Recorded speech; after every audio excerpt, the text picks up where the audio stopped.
विपक्षी दलों के भारी विरोध के बावजूद लंबे समय से सियासी घमासान का विषय बने वक्फ संशोधन बिल की तस्वीर आखिर साफ हो गई है। जी हां, हम बात कर रहे हैं वक्फ बिल की, जिसको लेकर पूरे देश में माहौल गरमाया हुआ था। कहीं छुट्टियां कैंसिल हो रही थी तो वहीं देश भर में सुरक्षा व्यवस्था भी बढ़ाई गई थी। Subject to correction,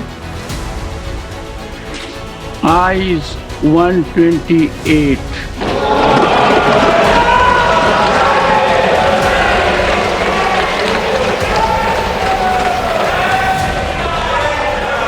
Noes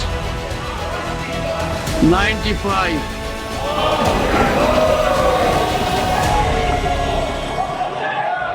Abstention 0.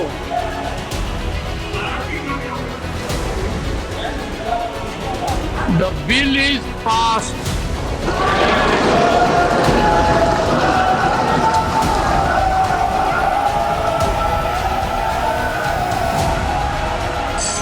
वक्फ संशोधन बिल 2025 पहले लोकसभा में पास हुआ और दिन रात चर्चा के बाद उसे राज्यसभा से भी पारित किया गया।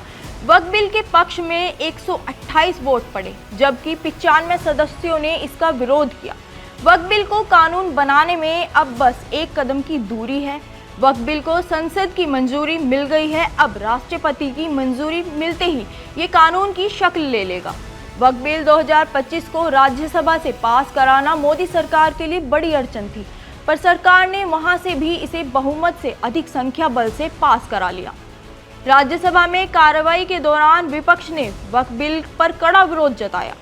विपक्षी दलों ने इस विधेयक को मुसलमान विरोधी और असंवैधानिक बताया। इसका मकसद मुसलमानों को निशाना बनाना है। उन्होंने दावा किया कि इस कानून का उद्देश्य मुसलमानों की संपत्ति को अपने कब्जे में लेकर निगमों को सौंपना है। वहीं सरकार ने जवाब दिया कि ये ऐतिहासिक सुधार अल्पसंख्यक समुदाय के लिए फायदेमंद होगा। इससे पहले लोकसभा में 288 सांसदों ने इस विधेयक का समर्थन किया था, जबकि 232 से इसका विरोध किया था। लोकसभा में 10 घंटे तक इस पर चर्चा हुई। राज्यसभा में गुरुवार को करीब 1 बजे वक्फ बिल पेश किया गया था। किरेन रिजिजू ने इसे सदन में पेश किया और चर्चा में भाग लिया। उन्होंने कहा कि इस बिल के कानून बनने से देश के एक भी मुसलमान को नुकसान नहीं होगा। इसके बाद बारी बारी से सभी राज्यसभा सांसदों ने अपनी अपनी राय रखी। ये चर्चा शुक्रवार सुबह तक चली। मैराथन बहस और चर्चा के बाद बिल पर वोटिंग हुई। वोटिंग ने साफ कर दिया कि सदन का मूड बिल के पक्ष में था। वहीं विपक्ष से संजय सिंह ने इस बिल का कड़ा विरोध करते हुए इसे संविधान के खिलाफ बताया। देखिए, आज बाबा साहब डॉक्टर भीमराव अंबेडकर के संविधान की हत्या की गई है, लोकतंत्र की हत्या की गई है और एक गैर संवैधानिक बिल संख्या बल के आधार पर पास किया गया है। आम आदमी पार्टी ने इसका विरोध किया।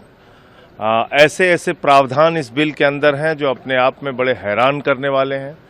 5 साल तक जो मुस्लिम धर्म के रीति रिवाजों को मानने वाला व्यक्ति होगा, सिर्फ वही दान कर सकता है। इसमें इस बिल के अंदर ये कहा है कि आपको 6 महीने तक रिकॉर्ड देने पड़ेंगे अपने ज़मीनों के, जबकि आप खुद कह चुके हैं सुप्रीम कोर्ट में कि आप 99% ज़मीनों को डिजिटाइज्ड कर चुके हैं, ऑनलाइन कर चुके हैं। बावजूद इसके आप ये प्रावधान लेके आते हैं। तो कुल मिलाकर ये एक बहुत ही गलत बिल पास हुआ है। संविधान में जो अधिकार धारा 25-26 में मिली है इस देश के लोगों को कि अपनी धार्मिक मान्यताओं के हिसाब से वो अपने धार्मिक संपत्तियों का प्रबंधन कर सकते हैं, उसके खिलाफ है ये। तो वहीं कांग्रेस सांसद प्रमोद तिवारी ने बिल का विरोध करते हुए कहा, जिस तरह से सत्ता पक्ष अपनी बात रख रहा था तो उनके इरादे नेक नहीं थे। वो अपनी सारी कमियों को छिपाने के लिए ध्रुवीकरण करना चाहते हैं। हम इसे जनता की अदालत में ले जाएंगे और अगर हम सत्ता में आए तो इसे बदल देंगे। देखिए, हमारा विचार है कि ये पोलराइजेशन के लिए, समीकरण बनाने के लिए, अपनी असफलताओं से ध्यान हटाने के लिए आज बहुत साफ हो गया। जिस तरह वो बोल रहे थे, सत्ता पक्ष अपनी बात रख रहा था, तो उसके इरादे नेक नहीं है। वो अपनी सारी कमियां छिपाने के लिए पोलराइजेशन करना चाहते हैं। तो ठीक बात है, हम इसे जनता की अदालत में ले जाएंगे, हम अदालत में ले जाएंगे और अगर सत्ता में आए तो इसे बदल देंगे। इसमें कोई गलत बात तो है नहीं, क्योंकि ये हम गलत मानते हैं, इसलिए हम इसे चाहेंगे कि ये बदल जाए।